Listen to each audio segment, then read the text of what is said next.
Hello and welcome to this Paracosm broadcast. Here on this channel we're imagining another world to help us deal with the one that we're in. It's the winter solstice of what for many has been an incredibly hard year. So today I want to talk to you about the dungeons, the demons and the hell realms of the Paracosm. Because otherwise it's just a colouring book, right? I want to cover two kinds of darkness. The darkness we go into and the darkness that comes for us. When they made D&D, they didn't call it warriors and healers. They called it Dungeons and Dragons. Because sometimes it's the darkness and the danger that we're drawn to. We know there's gold in even the harshest and bleakest of environments. This is something the gaming community understands so well. We often encounter far worse than we ever felt prepared for, and we may emerge with wounds far deeper than we thought we could survive. But we went there because we believed in something. We didn't want to just sleep in the light. Whether we were fighting for ourselves or for someone else, it was a quest. If you have a quest for the year ahead, I want to encourage you to be fearless. Go for it. Hold nothing back. Find your allies.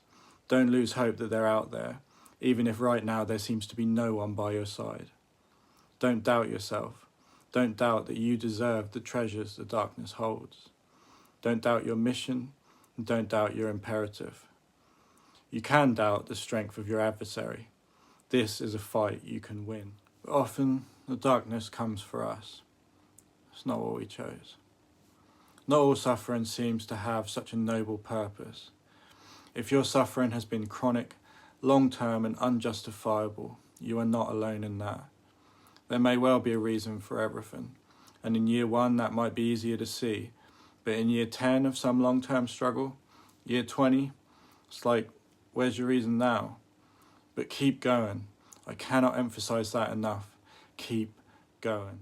There's not a religion or a philosophy that can adequately explain our suffering. And I'm not going to try and do that. All we know is that it's real. In The Matrix, Smith tells Morpheus that when the machines first enslaved humanity, they created a utopian matrix, a dream world without suffering, but the human mind rejected it. They knew it was an illusion. Darkness and suffering is so ubiquitous and so universal, it seems to be a fundamental part of our shared human reality. So here, in our Paracosm, it's the same. When we build this world, it will have wastelands. It will have places where there seems to be no hope. Many times it's our struggle against the darkness that makes us who we are. And there are things we go through that only make sense when we meet someone along the road and we realise that we found something in the dark that they needed. Some of the most incredible charities only exist because somebody survived something unimaginably awful without the support that they wished they had had. We're in the shadows now. Many of us are waking up in the dark and coming home in the dark. It's an exhausting season, and for a lot of people this has been a dungeon of a year. The Matrix couldn't be any other way, it seems. But storm those gates of hell, because they cannot hold. Don't give up. Something we say to the living. It's what I'm saying to myself, and it's what I'm saying to you. But some of our most beloved characters don't make it to the tavern at the end of the war.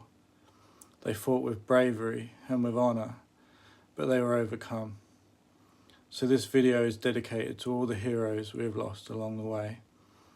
Everything they did was not in vain, and it will remain long after the shadows have faded.